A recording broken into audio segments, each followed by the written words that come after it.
Hi friends, today we'll discuss some important questions of customer relationship management whose weightage is around 12 mark in DFCCL exam. So let us start from the first question. हमारा जो सब question रहेगा इसको हम revision करेंगे, ठीक है। Important question जो है इसको हम रिवीजन करेंगे इस सेशन में। देखो फर्स्ट क्वेश्चन क्या है। Customer relationship management is about acquiring the right customer, instituting the best process, motivating employees, all of the above. Customer relationship management क्या है। कस्टमर रिलेशनशिप मैनेजमेंट ऐसा है जिसमें हम एक राइट कस्टमर को चूज कर सकते हैं। कौन सा कस्टमर हमारा के लिए बेनिफिशियल होगा, इसको बोलते हैं acquiring the right customer. Right customer को एक्वायर करना, ठीक है। Then instituting the best process, हमको बेस्ट प्रोसेस फॉर्म करना है जिसलिए हमारा जो कस्टमर के साथ जो रिलेशन है वो अच्छा रह सकता है, ठीक है। इसको भी इसके ऊपर भी ध्यान देना है कस्टमर रिलेशनशिप मैनेजमेंट में। मोटिवेटिंग एम्प्लॉयज को मोटिवेट करना है, ठीक है। वो सब कस्टमर रिलेशनशिप मैनेजमेंट में आता है। सो हमारा ऑप्शन आंसर क्या होगा, ऑल ऑफ द एबव, ठीक है। Then question number 2। Question number 2 क्या है। The customer relationship management technology can help in. Customer relationship management जो टेक्नोलॉजी है ये वो किसके लिए हमको हेल्प करता है। डिजाइनिंग डायरेक्ट मार्केटिंग एफर्ट्स, हमारा जो डायरेक्ट मार्केटिंग एफर्ट्स है इसको डिजाइन करने में हेल्प करता है, बिल्कुल करता है। Then developing new pricing model, एक प्रोडक्ट का प्राइस कितना होना चाहिए, कि इसका प्राइस ज़्यादा होना चाहिए कि कम होना चाहिए, वो किसके ऊपर डिपेंड करता है। हमारा कस्टमर रिलेशनशिप मैनेजमेंट टेक्नोलॉजी हमको बताता है, वो भी सही है। प्रोसेसिंग ट्रांजैक्शन फास्टर ट्रांजैक्शन होना चाहिए। हम जब कोई भी चीज का ऑर्डर देते हैं वो कब कैसे इसका फास्टर ट्रांसपोर्ट हो सकता है, ट्रांजैक्शन हो सकता है, इसके लिए इसके ऊपर भी ध्यान देना चाहिए। वो सब आता है कस्टमर रिलेशनशिप मैनेजमेंट टेक्नोलॉजी के अंदर। सो हमारा जो आंसर है all of the above, question number D हमारा आंसर होगा, ठीक है। मेरा मेन मोटिव था क्या, तुम्हारे पास वो पीडीएफ पहुंचा जाए, इसको हम रिवीजन करेंगे और कुछ नहीं, इसको थोड़ा थोड़ा समझेंगे और रिवीजन करेंगे, ठीक है। और dash is an organised collection of detail information about individual customer. एक क्या है, organised collection of detail information about individual customer. एक इंडिविजुअल कस्टमर के बारे में सब डिटेल को, इसका इंफॉर्मेशन को डिटेल कलेक्शन करना है। और prospect that it is accessible, actionable and current for marketing purpose such as lead generation and others. Okay, क्या है, customer database, customer mailing list, business database, none of the above. A dash is an organized collection of detailed information about individual customer के बारे में जो सब चीज होना चाहिए। कस्टमर का कॉन्टैक्ट डिटेल्स, वो किस कौन सा प्रोडक्ट ज़्यादा खरीद रहा है, वो ऑनलाइन शॉपिंग करता है कि ऑफलाइन शॉपिंग ज़्यादा करता है। वो जो डाटाबेस है कस्टमर के बारे में, वो जो डाटाबेस है वो कस्टमर के बारे में जो डाटा है वो क्या है, एक organise collection of information about a customer. So option A हमारा आंसर होगा। Customer database is an organise collection of detail information about individual customer, ठीक है। देन ऑप्शन नंबर ना क्वेश्चन नंबर 4, क्वेश्चन नंबर 4 क्या है।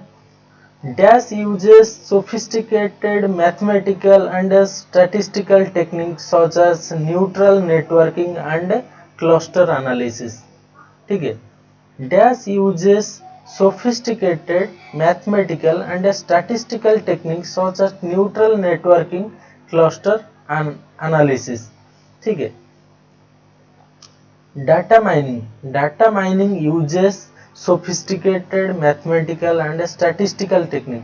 हम mathematically and statistical technique use करके हम एक डाटा क्लस्टर को कैसे एनालिसिस करेंगे, ठीक है। किस में? डाटा माइनिंग को यूज करके।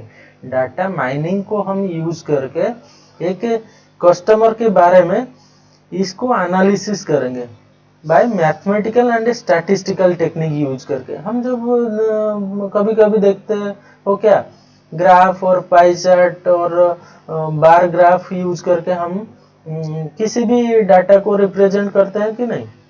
इस टाइप कस्टमर का डाटा को एनालिसिस करने के लिए, क्लस्टर एनालिसिस करने के लिए हमको क्या चाहिए, किसको यूज करना है? डाटा माइनिंग को। मतलब कस्टमर के बारे में जो सब डिटेल्स है इसको हम एनालिसिस करेंगे, किसको यूज करके? डाटा माइनिंग को, ठीक है। Then question number 5,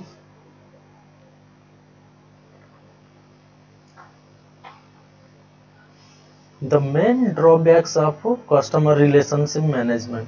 customer relationship management का मेन ड्रॉबैक्स क्या है, लिमिटेशन क्या है, ठीक है। कस्टमर रिलेशनशिप मैनेजमेंट जो होता है इसमें मेन डिफॉल्ट और ड्रॉबैक्स और लिमिटेशन क्या होता है, ठीक है। Implementing customer relationship management before creating a customer strategy, rolling out customer relationship management before changing the organisation to match, stalking not wooing customers, all of the above. देखो drawbacks क्या क्या होता है। Implementing customer relationship management before creating customer strategy. Customer strategy से पहले हम customer relationship management को implement करना है, वो तो पॉसिबल नहीं है। हमको फर्स्ट क्या करना है, कस्टमर स्ट्रैटेजी बनाना है, इसके बाद इसको इम्प्लीमेंट करना है, वही करना है ना वो। लेकिन ऑप्शन में बोला है implementing customer relationship management before creating customer strategy, वो तो कभी हो नहीं सकता है।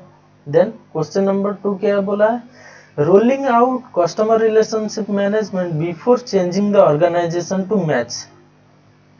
हम जब कोई भी ऑर्गेनाइजेशन को चेंज करने से पहले कस्टमर रिलेशनशिप मैनेजमेंट को रोल आउट करेंगे, वो भी पॉसिबल नहीं होता है। स्टकिंग नॉट वोइंग कस्टमर, वो भी नहीं है। So all of the above. तो सारे के सारा वो जो ऑप्शन है सब लिमिटेशन और ड्रॉबैक्स है, ठीक है। तो इसलिए हमारा आंसर क्या होगा, डी होगा, ठीक है। Then 6 number question,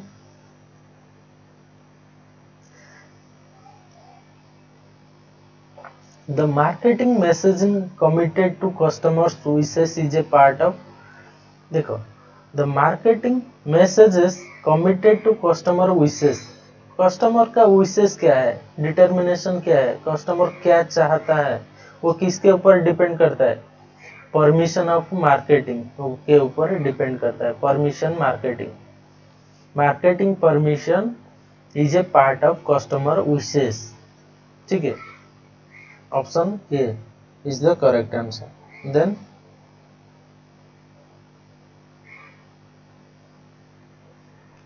the method used to assess real cost of providing service to an individual customer। The method used to assess real cost of providing service to an individual customer। एक individual customer को service provide करने में जितना real cost लगता है इसको क्या बोलते हैं, इसको बोलते हैं एक्टिविटी बेस्ड अकाउंटिंग, इसको बोलते हैं activity based accounting. Activity based accounting is a method used to assess real cost of providing service to an individual customer. Individual customer को सर्विस प्रोवाइड करने में जितना रियल कॉस्ट लगता है इसको बोलते हैं एक्टिविटी बेस्ड अकाउंटिंग, ठीक है। Then question number 8, dash is any occasion on which brand और product is used by end customers, ठीक है। Dash is any occasion on which brand और product is used by end customer.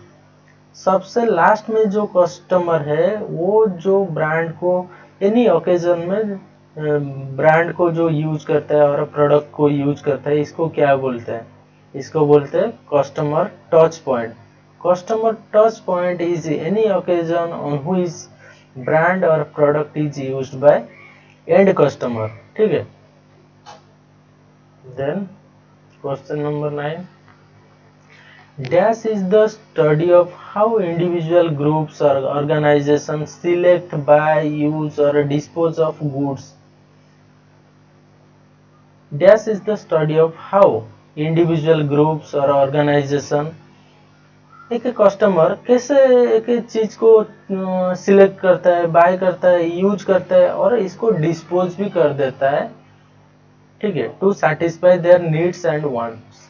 एक customer खुद का needs और wants को fulfil करने के लिए कौन सा चीज वो बाय करता है, कैसे इसको यूज करता है और कैसे इसको डिस्पोज करता है, इस वो किसके ऊपर डिपेंड करता है? कंज्यूमर बिहेवियर के ऊपर डिपेंड करता है। Consumer behaviour is the study of how individual groups और ऑर्गेनाइजेशन सिलेक्ट, बाय और यूज और डिस्पोज ऑफ गुड्स। देखो, एक कस्टमर कौन सा चीज बाय करेगा, कौन सा चीज कैसे इसको डिस्पोज करेगा, इसको कैसे यूज करेगा, वो किसके ऊपर डिपेंड करता है? कंज्यूमर बिहेवियर के ऊपर डिपेंड करता है।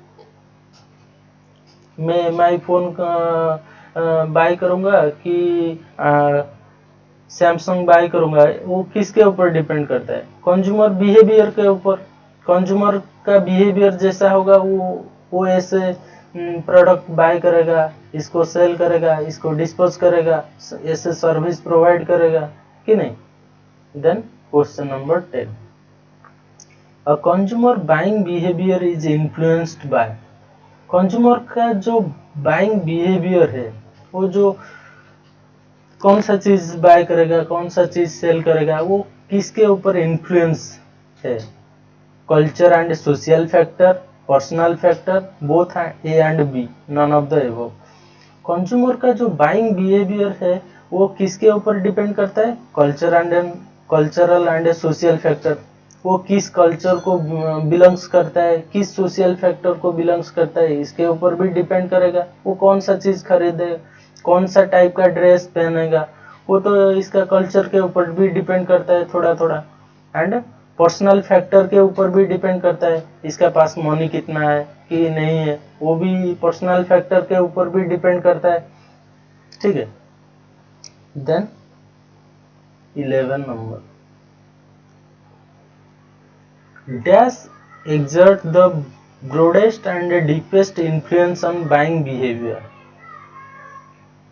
देखो, dash exert the broadest and deepest influence on buying behavior। हमारा जो बाइंग बिहेवियर है वो किसके ऊपर ज्यादा डिपेंड करता है? Dash exert the broadest and deepest influence. हमारा जो कल्चरल फैक्टर है वो हमारा जो बाइंग बिहेवियर को ज्यादा इन्फ्लुएंस करता है। ठीक है। हमारा जो कल्चरल फैक्टर है, कल्चरल फैक्टर मतलब हम किस कल्चर को फॉलो करते हैं, कौन सा टाइप का ड्रेस पहनते हैं, कौन सा चीज ज्यादा खाते हैं, वो सब डिपेंड करता है क्या? बाइंग बिहेवियर के ऊपर डिपेंड करता है। Cultural factor exert the broadest and deepest influence on buying behaviour. ठीक है। Then 12 number question, dash is the fundamental determinant of a person's wants and behaviour.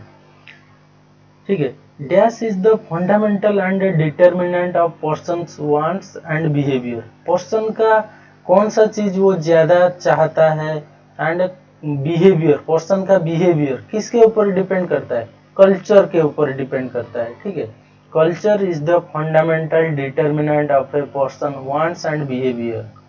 Person का जो क्या चाहता है, इसका बिहेवियर क्या है, वो किसके ऊपर डिपेंड करता है? कल्चर के ऊपर ज्यादा डिपेंड करता है। Culture is the fundamental determinant of a person's wants and behaviour.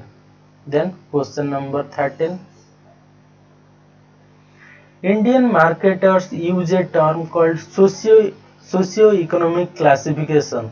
which is based on the dash of chief wage earner.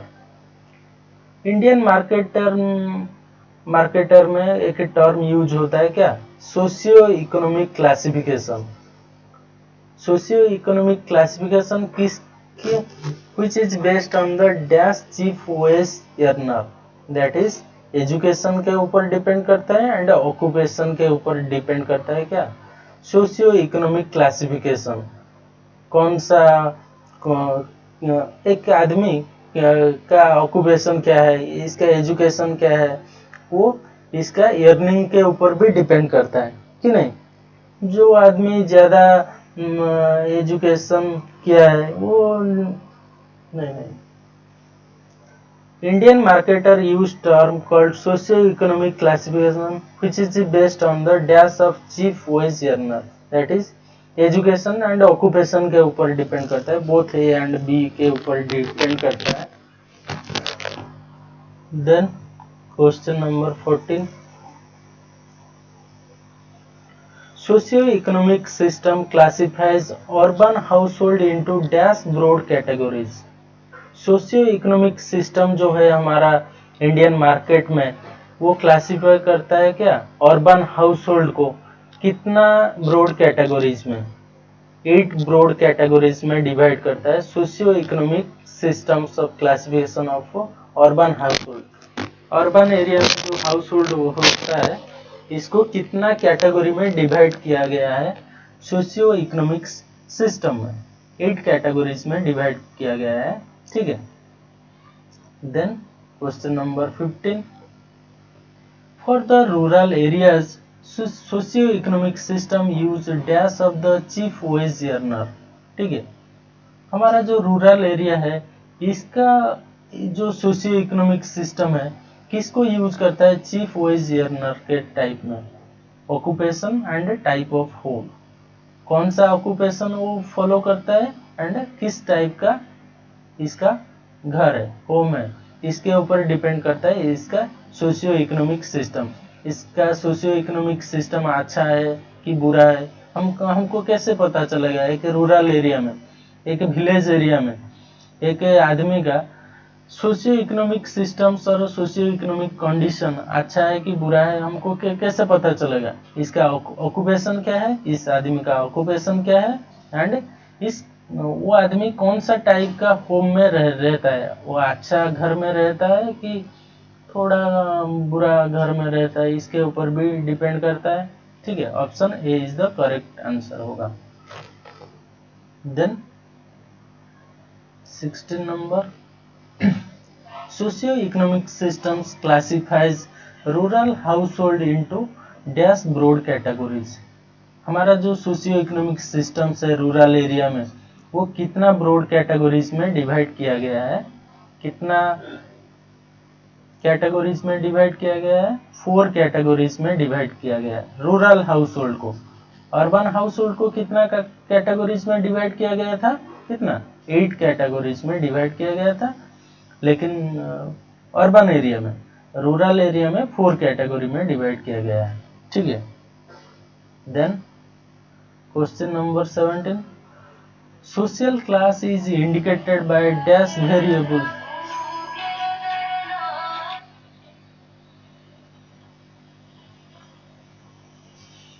Social class is indicated by dash variable. Social class is indicated by many variable, that is several variable के ऊपर depend करता है क्या, social class is indicated by many variables, that is several variable के ऊपर depend करता है, ठीक है। देन